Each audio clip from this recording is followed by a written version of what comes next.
Okay, it's been a minute since you heard from me last, but it's been about a week since I've seen this news, and pretty much the gaming industry is kind of switching to an all digital future, which is expected. We kind of saw this coming from a mile away a few years ago, especially around 2020 COVID time, around when they released the new consoles.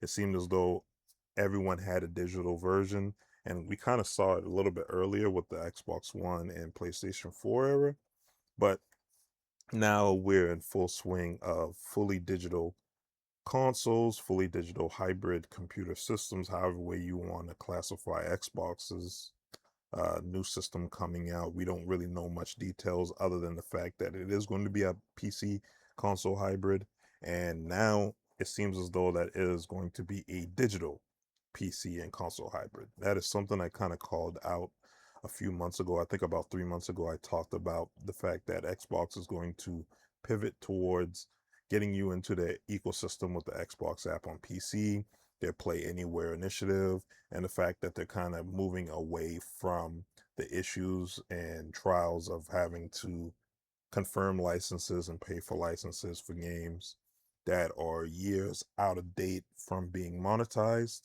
And this is kind of what I was envisioning Xbox to do. And of course, now uh, it is in full swing. Of course, they want a subscription. Okay, so other than going through this article, I'm going to pull up another article to where I can kind of show you a visual as well as talk about it. So give me 1 second and we'll be back.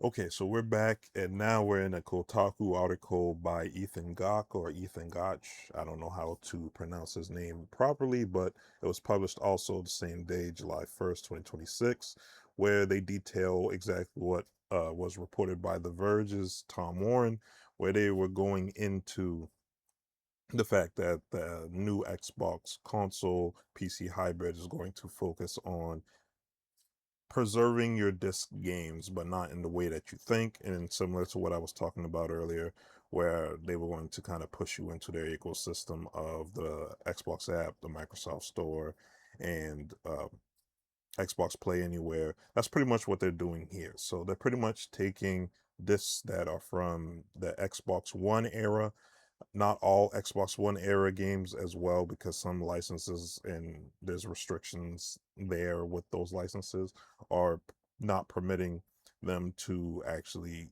carry those over.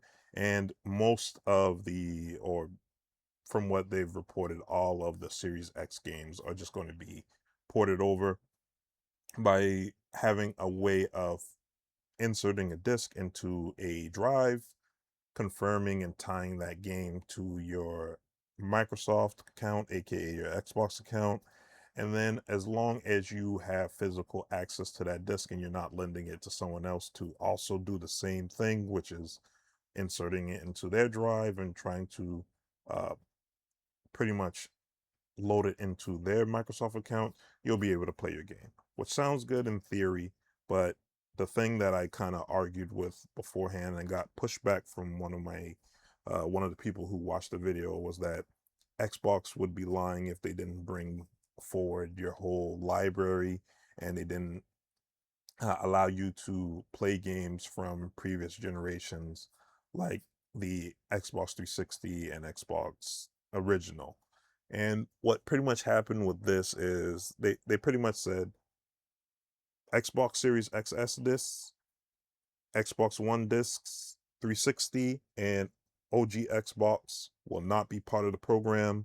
So those games that you currently have that have no access to uh future monetization and future DRM being baked into the drives themselves, you can't access those games. So pretty much I'm just talking about the fact that nowadays when it's coming to digital ownership instead of physical ownership, you're pretty much getting restricted out of previous experiences you've had. Whether you've kept those same games, you better hope and pray that you keep having those old consoles in circulation, because it's getting more and more limited to actually play those experiences unless being remonetized into getting an upgraded version, a remaster, or something like that. So this is pretty much me just talking about the fact that now the games industry is kind of going into this. If they can't monetize it, they're not going to bring it forward. Um, and the fact that the new console is what I envisioned it to be, which is an all digital platform, pretty much a pre-built PC hybrid type of deal, similar to what the Steam machine is. And the fact that if you don't go through their, online web uh, store interface, you're pretty much going to be crap out of luck with playing your older games. And I honestly, based off of this, I don't think they're even going to allow different storefronts on it. I think it's just going to be a Windows PC with restricted storefronts that they can monetize from. Because it just seems as though if you're restricting your own first party games and third party games that you released on your platform, there's going to be other restrictions somewhere down the line. And we're just going to see how that works. But yeah, that's just my 2 cents into the situation. It's not the best, but it is what it is. And if you enjoyed, listening and watching, I appreciate it.